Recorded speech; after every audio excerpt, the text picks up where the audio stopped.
নমস্কার, নমিতা কুকিং ওয়ার্ল্ডে আপনাদের সবাইকে স্বাগত। আজ আমি আপনাদের কাছে শেয়ার করতে চলেছি ধনিয়া পাতার চাটনি।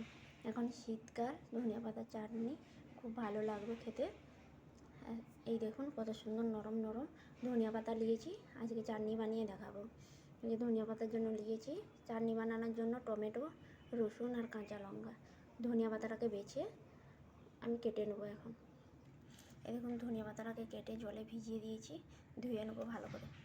এই যে ভালো করে ধুয়ে জল ঝাড়িয়ে নিয়েছি। এবার এই যে গ্রাইন্ডারের বাটিতে দিয়ে দেবো ধনিয়া পাতা,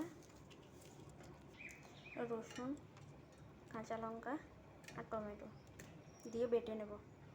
এই শীতকালে ধনিয়া পাতা চাটনি তো খেতে খুবই ভালো লাগে। এই দেখুন বাটা হয়ে গেছে। এদিকে দেখুন কড়াই বসিয়ে দিয়েছি, কড়াইটা গরম হয়ে গেছে। অল্প একটু সরষের তেল দিয়ে দেবো। তেলটা গরম হয়ে গেছে, এরপরে দিয়ে দেবো কালো সরষে ফোড়ন। এরপরে বেটে রাখা ধনিয়া পাতাটাকে দিয়ে দেবো। ধনিয়া পাতাটা দিয়ে দিয়েছি।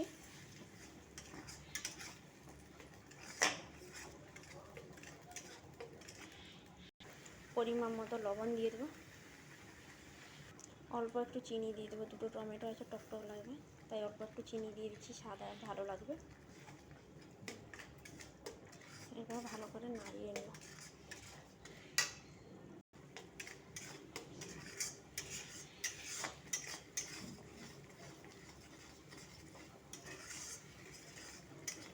এমনি কাঁচাটাও ভালো লাগে, কিন্তু এরকম কড়াই একটু তেল আর কালো সরষে ফোড়ন দিয়ে করলে চাটনিটার স্বাদটা আরও ভালো লাগে। একটু শুকনো শুকনো করে নেব।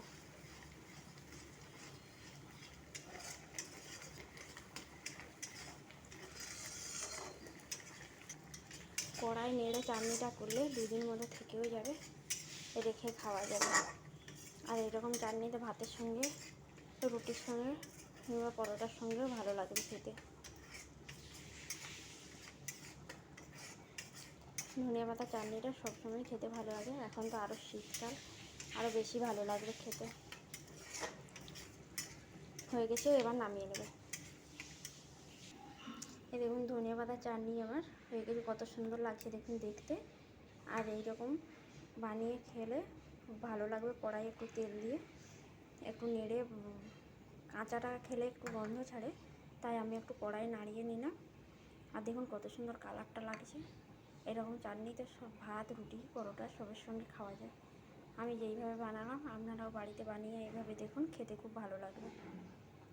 আমার যদি এই ভিডিওটি ভালো লেগে থাকে অবশ্যই লাইক, কমেন্ট, শেয়ার করতে ভুলবেন না কিন্তু।